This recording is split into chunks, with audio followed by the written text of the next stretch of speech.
Good morning student, welcome to fly JEE NEET. मेरे प्यारे बच्चों, जेई मेंस 2021 26 अगस्त सेकेंड शिफ्ट इवनिंग शिफ्ट का पेपर डिस्कस कर रहे हैं। अगर आप जेई मेंस 2021 इस बार दे रहे हैं तो आप अपना पेपर चेक कर लीजिए, आप आंसर की मैच कर लीजिए। और सिमिलर इस बार जो अभी फिजिक्स का पेपर मॉर्निंग शिफ्ट में हुआ है, एकदम बैलेंस पेपर आ रहा है। तो देखते हैं क्या टफनेस है इवनिंग शिफ्ट में, ठीक है। तो question number first unit dimension से है। कह रहा है कि match the following, list one list second यहाँ दिया है। पहला है मैग्नेटिक परमिएबिलिटी, म्यू नॉट की वैल्यू पूछा है। तो डायमेंशन आपको कैसे पता चलेगी? फोर्स पर यूनिट लेंथ आपको पता है क्या होता है, mu naught I1 I2 divided by mu naught by 2 I1 I2 by D basically होती है। तो ये यहाँ पे ये डी और एल कैंसिल आउट हो जाएगा, तो यहाँ पे म्यू नॉट की वैल्यू क्या आ जाएगी, force divided by I square. तो ये डायमेंशन इसकी क्या हो जाएगी, फोर्स का डायमेंशन आपको पता है M L T minus 2 divided by I square means I minus I की पावर 2। ऑलराइट, तो ये वैल्यू क्या आ जाएगी, M L T minus 2 I to the power minus 2। तो ये अपना सही आंसर हो जाएगा। तो अभी पहले मैच करते हैं, एम एल टी माइनस 2 आई माइनस 2, तो ये वाला इसका है, ठीक। दूसरा है मैग्नेटिक फ्लक्स, तो उसके लिए हम मैग्नेटिक इंडक्शन बी निकाल लेते हैं पहले, ज़्यादा आसान हो जाता है। एफ बराबर क्यू वी बी, आपको पता है एफ बराबर Q V B sine theta. तो यहाँ से बी की वैल्यू क्या हो जाएगी, F by Q B, Q into V. तो यहाँ पे फोर्स मतलब M L T minus 2 divided by Q मतलब चार्ज, चार्ज मतलब A T, A into T into velocity L T minus 1, ठीक है। तो यहाँ से एल कैंसिल आउट हो जाएगा। तो यहाँ पे यहाँ पे आई ने दे के आई टी यहाँ पे लिखेंगे, आई मतलब एम्पियर। तो यहाँ पे आपके पास टी टू द पावर -1 हो जाएगा और आई टू द पावर -1 हो जाएगा, ठीक है, आई टू द पावर -1। तो M T to power -1 I -1 ऐसा कोई ऑप्शन है? तो एम यहाँ पे एक ऑप्शन है M T to the power -1, yes all right. So this is M T to the power -1 I to the power -1। तो अपना ये वाला इसका है, इसका क्या हो जाएगा, ये वाला आंसर हो जाएगा। All right, everything is okay. अब आते हैं ये मैग्नेटिक फ्लक्स। मैग्नेटिक फ्लक्स क्या होता है, बी बराबर आपने पढ़ा होगा फाई बराबर बी इंटू ए। तो बी के बारे में आपको पता है, M T to the power -1 I -1 into L square, क्योंकि एरिया से यहाँ से मल्टीप्लाई करेंगे तो यहाँ पे वैल्यू क्या आ जाएगी, ये वाला देखो, M L square T minus 2 I -1। तो इसका क्या हो जाएगा, इसका ये आ जाएगा और लास्ट ऑप्शन ये वाला इससे मैच हो जाएगा। तो ये एक आसान सा, बस थोड़ा सा इस वाले जो क्वेश्चन में था वो, चूँकि बच्चे क्या होता है magnetic flux, magnetization, magnetic induction, intensity of magnetization, उसमें कन्फ्यूजन होने के चांसेज होते हैं, इस वजह से थोड़ा सा ये ट्रिकी प्रॉब्लम था। सो बात करते हैं क्वेश्चन नंबर सेकंड से। सही है, पेपर बैलेंस था। बात करते हैं question number second. Question number second में क्या बोल रहा है, the conical pendulum of the length in a circle of radius L by √2 find the velocity of the pendulum। All right, so यहाँ पे क्या दिया है, एक कोनिकल पेंडुलम है।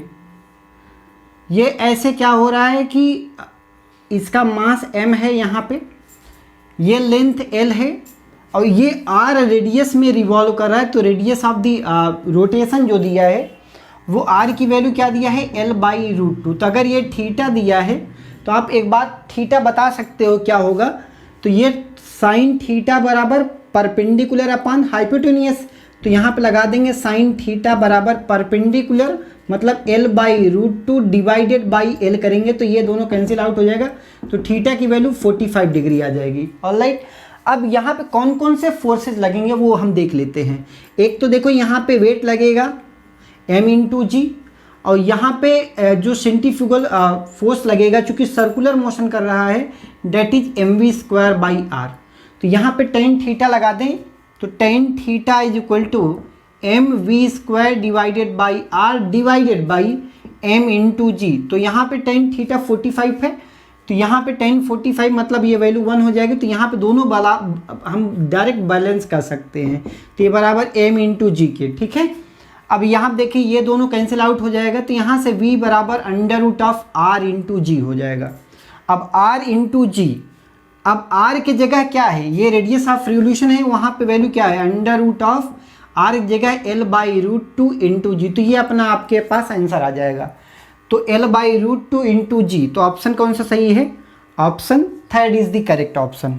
बात करते हैं क्वेश्चन नंबर थर्ड, ठीक है। क्वेश्चन नंबर थर्ड में क्या बोल रहा है, if the lambda is the wavelength for which the energy E, if lambda decreases by 75% of the initial value then the find the energy, alright।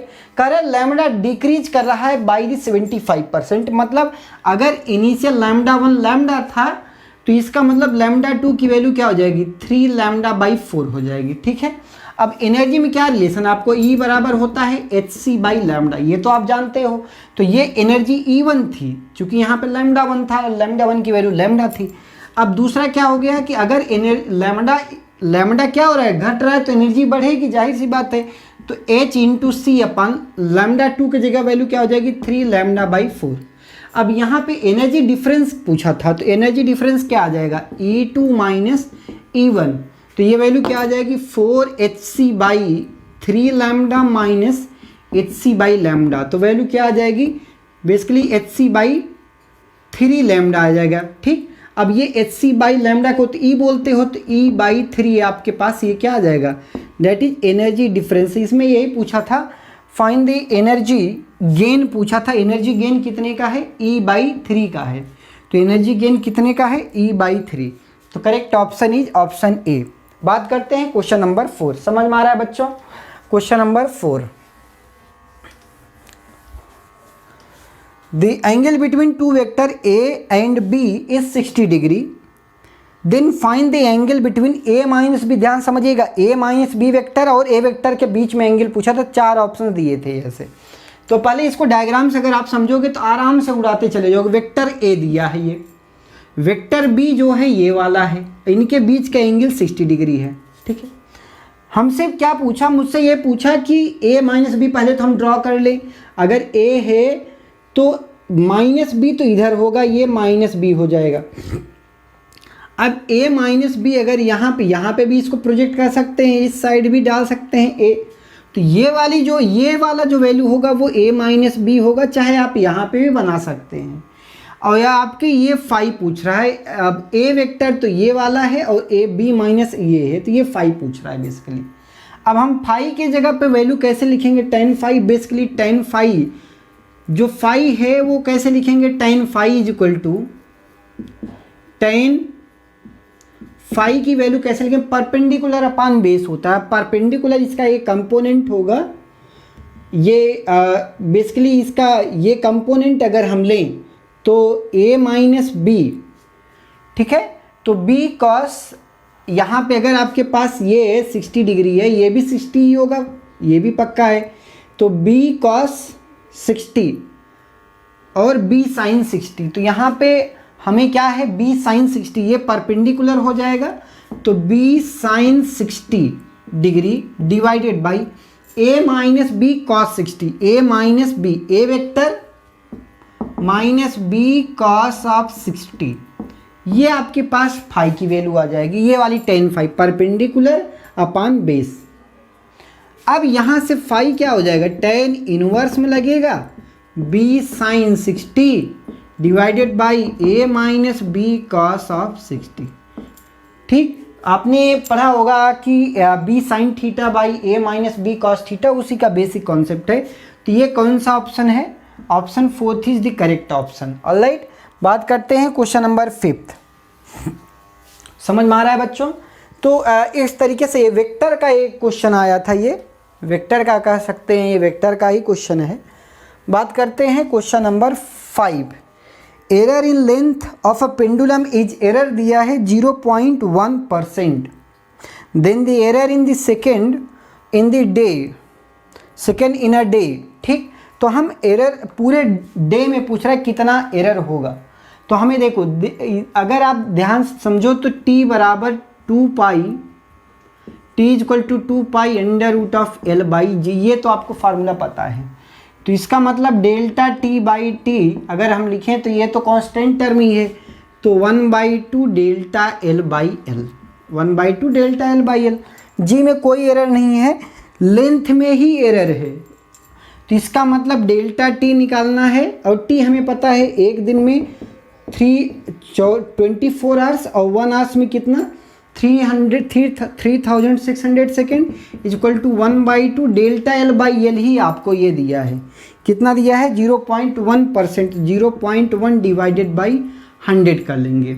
ठीक है, अब यहाँ से आपको डेल्टा टी सिर्फ चाहिए, तो डेल्टा टी क्या हो जाएगा, डेल्टा टी इक्वल टू बस मल्टीप्लाई कर लें, ये वैल्यू कितनी आ जाएगी, तो यहाँ पे 1000, तो 1/2000 इंटू 24 इंटू 3600।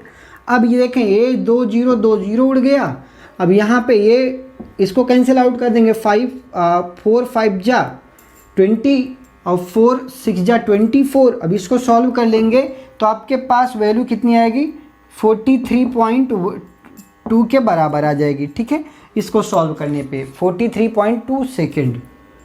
ठीक है, करेक्ट ऑप्शन ऑप्शन 4 था। ठीक है, समझ में आ रहा है बच्चों। बात करते हैं question number 6। Question number 6 JEE 26 August evening shift. ठीक है, equation of a travelling wave दिया है a sine x minus V T and y equal to a2 sine x minus V T plus X not.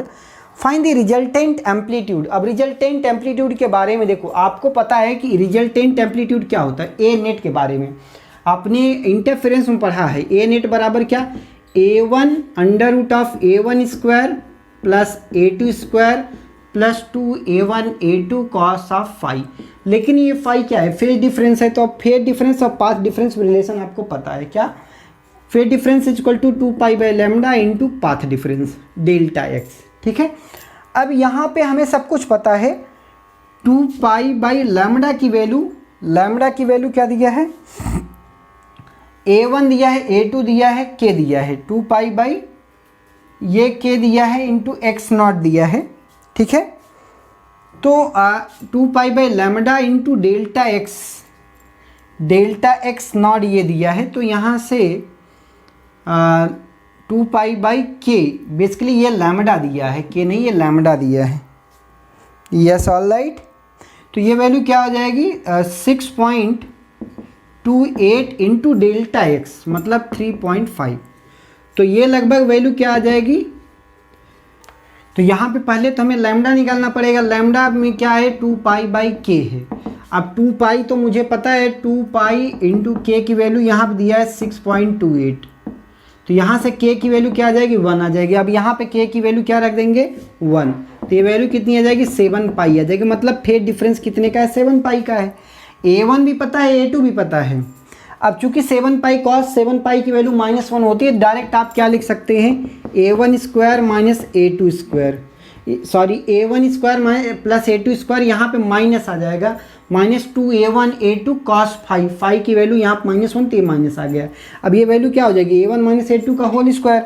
अब यहाँ पे देखें तो a1 की वैल्यू क्या दी है 12, a2 की वैल्यू 7 का होल स्क्वायर। तो वैल्यू क्या आ जाएगी 144 माइनस 49।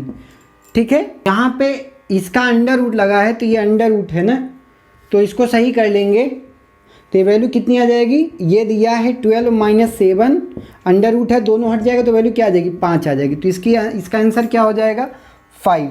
कितना आंसर है 5। क्वेश्चन ऑप्शन 4 सही है। बात करते हैं क्वेश्चन नंबर 7 की। क्वेश्चन नंबर 7 में क्या बोल रहा है कि एक जेनर बनाया, आपके सामने एक जेनर बनाया, 24 वोल्ट की बैटरी लगाया, 1 ओम का यहाँ रजिस्टर, 5 किलो ओम का यहाँ पे। ठीक है, तो हमें तो पहले ये निकालना पड़ेगा कि यहाँ से करंट कितनी I1 कितनी है। अब I इसके क्रॉस वोल्टेज डिफरेंस देखें, निगेटिव से पॉजिटिव है और इधर निगेटिव टू पॉजिटिव है। ठीक है, तो इसका मतलब ये वोल्टेज का डिफरेंस I1 की value voltage difference divided by resistance. तो वोल्टेज डिफरेंस कितना है 24 माइनस 10 तो 14 डिवाइडेड बाई 1 किलो ओम। तो ये तो आपके पास आ जाएगा I1। और I2 क्या आ जाएगा, अगर यहाँ पे मान लेते हैं ये इधर I2 चला गया तो I2 की वैल्यू क्या आ जाएगी, I2 बराबर वोल्टेज डिफरेंस, इसके क्रॉस वोल्टेज डिफरेंस 10 का है और इसके क्रॉस रेजिस्टेंस कितना है, 5 किलो ओम का है। ठीक है, 5 किलो ओम का है। तो अब हमें पूछा कि जेनर के अक्रॉस कितनी जाएगी, तो जो भी वैल्यू आ रही है तो वो क्या I1 माइनस I2 ही जेनर में जाएगी। तो ये वैल्यू क्या आ जाएगी, 14 divided by 1 kilo ohm, 1 kilo ohm minus 10 divided by 5 kilo ohm. तो 5000 लिख देंगे, इसको 1000 लिख देंगे। तो अगर इसको सॉल्व कर लेंगे तो आपके पास ये वैल्यू जाएगी, ऑप्शन नंबर 3 सही हो जाएगा। बस इसको सॉल्व करना था। तो 0.12 वाट। ठीक है, तो इसके क्रॉस जो भी करंट जाएगी तो ये आपके पास क्या हो जाएगा, I1 माइनस I2 वैल्यू इस जेनर के क्रॉस जाएगी। अब इसमें जो भी जेनर के क्रॉस गई, इसमें पावर पूछा था, पावर डेवलप्ड। अब पावर डेवलप्ड क्या है, P बराबर V इंटू आई है। तो V की वैल्यू मुझे पता है, इसके क्रॉस वोल्टेज कितना है 10 into I is nothing but I1 minus I2। तो ये वैल्यू लिख देंगे यहाँ पे 14/1000 माइनस 10/5000। ठीक है, तो इसको सॉल्व कर लेंगे तो आपके पास ये वैल्यू आएगी 0.12 वाट। तो ये पावर डेवलप्ड हो जाएगी cross the zener. So stay tune with do fly JEE NEET। Question number 8, 9, 10, 11, 12। Continuation with question number 8। We have the two like ring over here, find the potential difference between centre पूछ रहा है। तो हमें यहाँ पे V1 कैसे मिलेगा, इसकी वजह से अगर देखें तो KQ डिवाइडेड बाई A, और इसकी वजह से ये दूरी कितनी हो जाएगी, अगर ये A है ये A है तो √2A। तो वैल्यू क्या हो जाएगी, plus K into minus Q divided by √2A।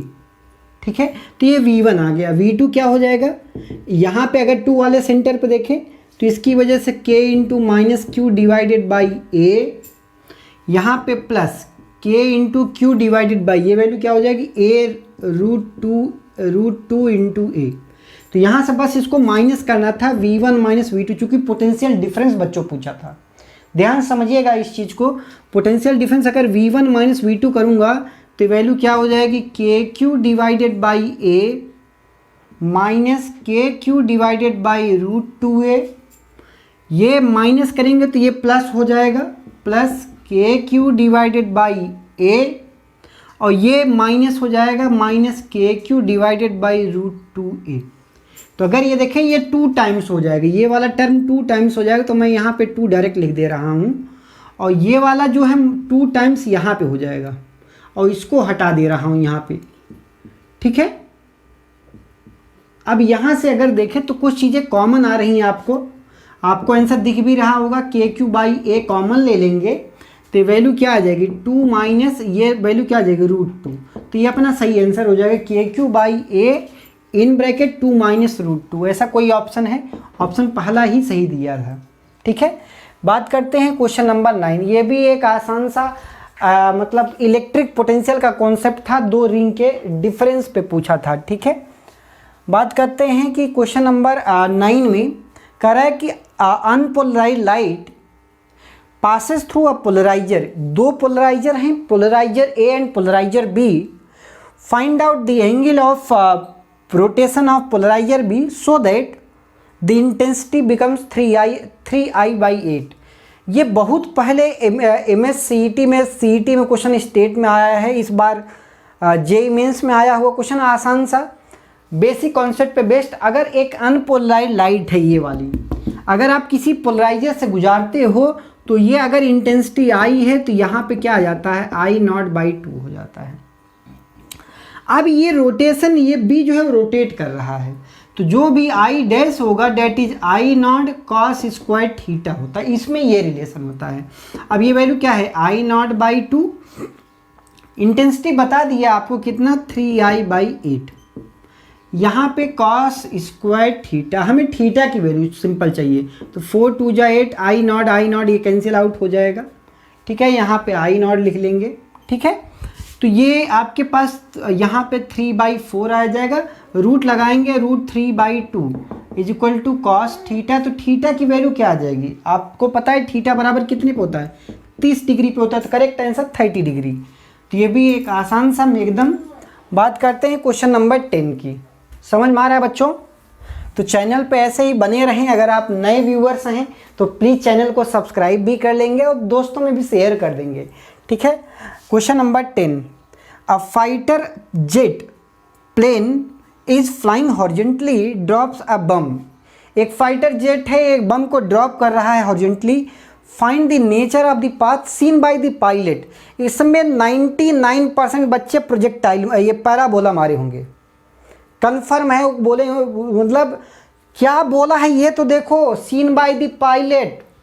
तो अगर पायलट सीन कर रहा है, अगर एक मान लो फाइटर जेट ऐसे जा रही है, फाइटर जेट अगर ऐसे जा रही है, यहाँ पे ऐसे फाइटर जेट बना लें, तो मुझे क्या पूछा है कि फाइटर जेट है तो ये वाली हॉरिजॉन्टल कंपोनेंट तो सेम रहने वाला है, क्योंकि इसका भी और बॉल का जो भी बम गिराया है उसका दोनों का जो Vx कंपोनेंट है वो तो सेम रहने वाला है। लेकिन इसकी नज़र में जो पायलट यहाँ पे बैठा है, इसकी नज़र सिर्फ हो चुकी हॉरिजॉन्टल कंपोनेंट सेम रह रहा है, तो उसको सिर्फ और सिर्फ वर्टिकल कंपोनेंट दिखेगी। मतलब उसको ऐसा लगेगा कि वो स्ट्रेट लाइन जा रहा है। तो इसका सही आंसर क्या है, स्ट्रेट लाइन। 99% बच्चे इसमें पैराबोला मारे होंगे। क्यों? क्योंकि उनको लगता है प्रोजेक्टाइल मोशन पैराबोलिक मोशन होता है, सीधे खींच दिए होंगे। लेकिन करेक्ट आंसर क्या है, स्ट्रेट लाइन है। ऑलराइट, सिर्फ इसको वाई कंपोनेंट दिखेगा, वी वाई कंपोनेंट इसको दिखेगा, इस पायलट को दिखेगा। समझ में आ रहा है? अगर मैं ऑब्जर्वर यहाँ पे ग्राउंड पे बैठा होता, यहाँ पे ग्राउंड पे होता ऑब्जर्वर, तो इसको दिखता ये पैराबोला दिखता डेफिनेटली, तब पैराबोला ऑप्शन होता, ठीक है। क्योंकि उस केस में Vx और Vy दोनों कंपोनेंट उसको दिखते। समझ में आ रहा है बच्चों? तो यहाँ पे बच्चे लोगों ने गलती किया है। Height of transmission and receiver tower 80 metre and 50 metre respectively if the radius of earth is 6400 kilometre. Find the range. Range का फार्मूला बेसिकली बेसिक रिसीवर पे रेंज का फार्मूला आपको पता है, रेंज बराबर under root of 2h into R1 plus under root of 2h into R2। यहाँ पे H1 लिखेंगे, H1 और ये वाला H2। तो हमें H1 H2 in terms of metre यहाँ पे वैल्यू रखेंगे। 2 इंटू H की वैल्यू 80 इंटू R की value 6400 into 10⁻³ plus 2 into H2 की वैल्यू 50 इंटू 6400 इंटू 10⁻³। तो ये वैल्यू कैलकुलेट करेंगे 98। तो 98 इंटू 10⁻³ इसका आंसर आएगा 98 kilometre is the range of the receiver and transmission line. Alright, बात करते हैं question number 12। Alright, question number 12, there is a circuit diagram which is represented in the question, find the resistance capital R। Alright, तो यहाँ पे आपके पास ये इसका वाट दिया है, P दिया है। बेसिकली जो बल्ब का है 500 वाट का बल्ब है, ठीक है। और V की वैल्यू क्या दिया है, 100 वाट, ठीक है। 200 वोल्ट से जोड़ा गया है। तो इसका रेजिस्टेंस क्या है, P बराबर आपको पता है V²/R। तो R की वैल्यू क्या हो जाएगी, V²/P, ठीक है। V की वैल्यू मुझे पता है 100 का स्क्वायर डिवाइडेड बाई 500, वैल्यू कितनी आ जाएगी 20 ओम। तो ये तो रेजिस्टेंस का ये जो बल्ब है इसका रेजिस्टेंस 20 का हुआ। तो इसमें करंट कितना चली, 5 एम्पियर की करंट चली। अगर 5 एम्पियर की करंट चली तो यहाँ 100 का लॉस हुआ, अभी 100 बचा है। तो ये R की वैल्यू कितनी होनी चाहिए, 20 ओम होनी चाहिए, ठीक है। 20-25 तो यहाँ भी लॉस हो जाएगा। तो सही आंसर क्या है, आंसर फर्स्ट 20 ओम। ऑलराइट, बात करते हैं क्वेश्चन नंबर 13 की। क्वेश्चन नंबर 13 में क्या बोल रहा है कि एक लूप दिया है, n लूप है, रेडियस R दिया है, maximum induced EMF. Maximum induced EMF आपने डायरेक्ट फार्मूला पढ़ा है, induced EMF, induced EMF is equal to NBA BINA sine theta. आपने पढ़ा होगा BINA। अब ऐसे मैं बच्चों को ऐसे याद कराता हूँ, बीना sine theta, BINA sine omega t. अब यहाँ पे थीटा की वैल्यू बोल दिया परपेंडिकुलर है और बी यहाँ पे इनसाइड दिया है, तो जो लूप है वो बेसिकली ऐसे है, मैग्नेटिक फील्ड इनसाइड है, तो इसका मतलब परपेंडिकुलर है बी और क्रॉस सेक्शन एरिया उसका। तो बी की एन इंटू आई करंट जो भी पास हो रही है इंटू बी इंटू एरिया क्या हो जाएगा पाई आर स्क्वायर। तो यहाँ पे आपके पास ये वैल्यू आ जाएगी और ये वैल्यू क्या हो जाएगी इंटू 1, तो ये अपना आंसर हो जाएगा। ठीक है, ये आसान सा क्वेश्चन एकदम। बात करते हैं क्वेश्चन नंबर 15। क्या बोल रहा है, Carnot engine working between -10 centigrade 25 centigrade temperature limit is produces power, कितना प्रोड्यूस कर रहा है जो कार्नोट इंजन है 35 वाट का पावर प्रोड्यूस कर रहा है। What is the heat input rate पूछ रहा है। अगर आप कार्नोट साइकिल का बेसिक्स जानते हो कार्नोट साइकिल का, तब भी आप क्वेश्चन कर सकते हो। देखो यहाँ पे एक होता है हायर टेम्परेचर रिजर्वर और ये होता है लोअर टेम्परेचर रिजर्वर। यहाँ पे -10 सेंटीग्रेड है मतलब 263 और ये क्या है हायर रिजर्वर मतलब 298। तो यहाँ से ये हीट आता है Q1, यहाँ पे हीट रिजेक्ट हो जाता है और जो रिमेनिंग अमाउंट ऑफ वर्क होता है यहाँ पे आता है। इसकी वैल्यू दिया है 35 वाट मतलब जूल पर सेकेंड में बात करना चाह रहा है। तो बेसिकली इफिशियंसी हमें पता है 1 - T2/T1। This is the Carnot engine efficiency. 1 - T2 की वैल्यू 263/298, तो वैल्यू क्या हो जाएगी 35/298। तो this is the efficiency of Carnot cycle. और ये किसके बराबर होता है इफिशियंसी मतलब work done upon heat input, work done upon heat input. Heat rate यहाँ पे बात करें चूंकि यहाँ पे बात कर रहा है जूल, वाट दिया है जूल पर सेकेंड बात कर रहा है बच्चों, तो इसका मतलब ये Q1 की बात कर रहा है। तो Q1 बेसिकली ये W दिया है आपको 35, ठीक है, तो ये दोनों कैंसिल आउट कर देंगे तो Q1 की वैल्यू डायरेक्ट आ जाएगी 298 वाट, 298 जूल पर सेकेंड। अगर हम बात करें यहाँ पे जूल में है, Q बार नहीं लिखे, ये हीट इनपुट पूछा है 298। Option third is the correct option. So stay tuned with EduFly JEE NEET। बात करते हैं question number 16, 17, 18, 19, 20, 20। So in continuation with question number 16, we have a equilateral triangle of side 10 centimeter and there is a magnetic field is given and current in the loop is given.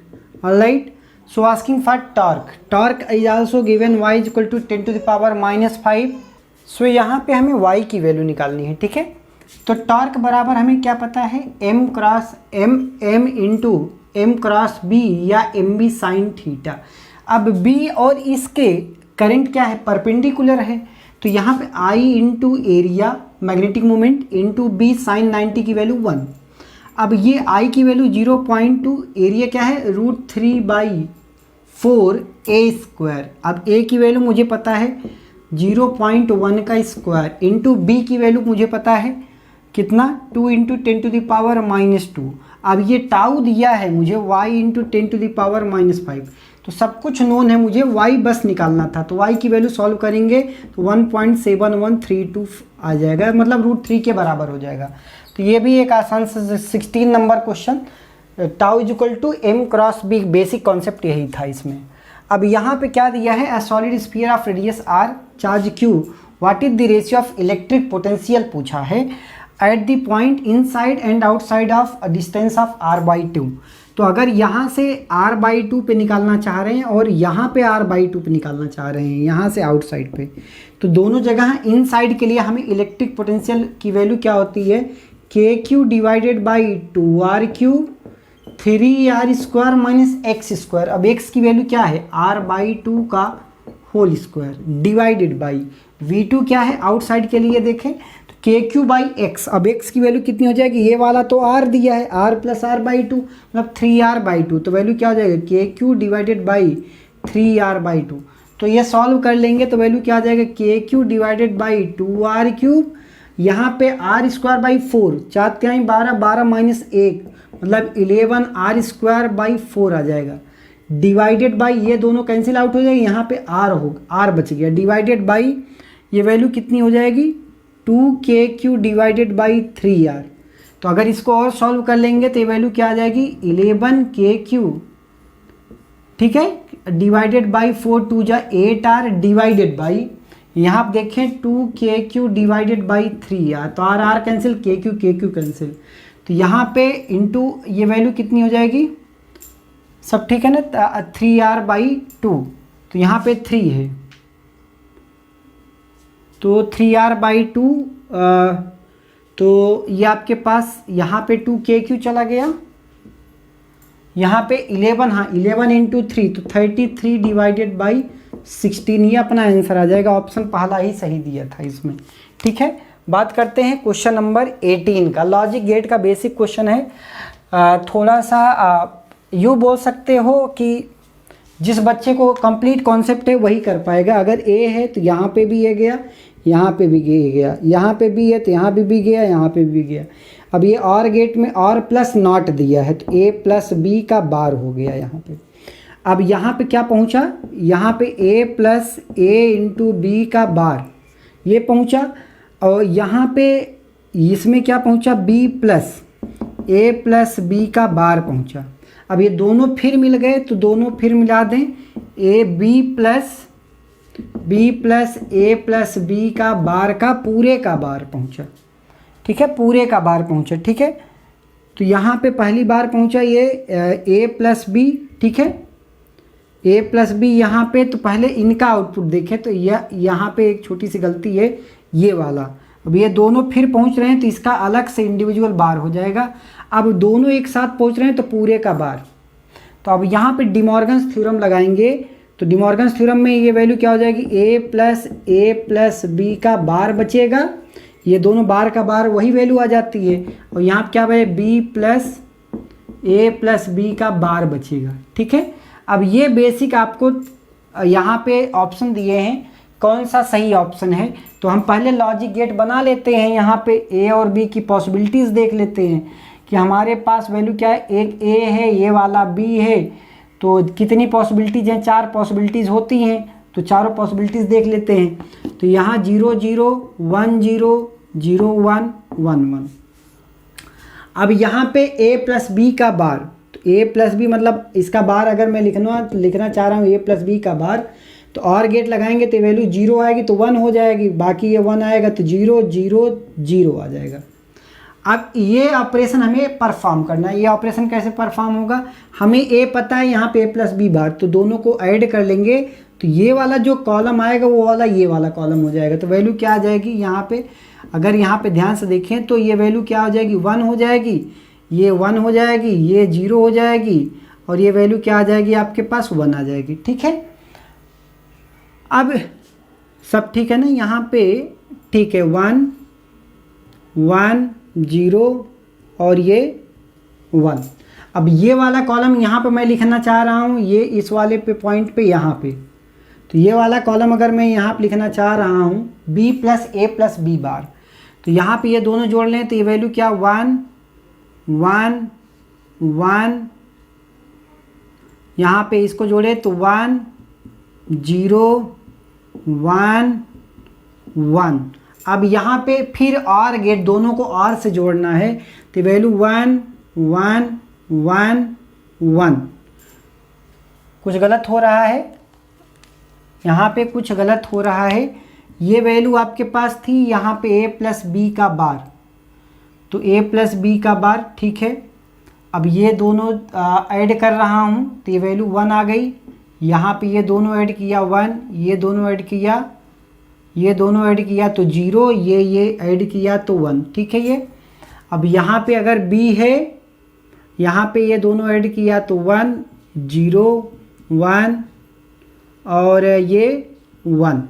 अब यहाँ पे और gate perform करना है तो चारों value 1 आ रही है, चारों वैल्यू 1। एक्चुअली यहाँ पे और जब डिमॉर्गन्स थ्योरम खोलेंगे तो यहाँ पे एंड लगेगा, ये छोटी सी मिस्टेक है, उसको सही कर लेंगे।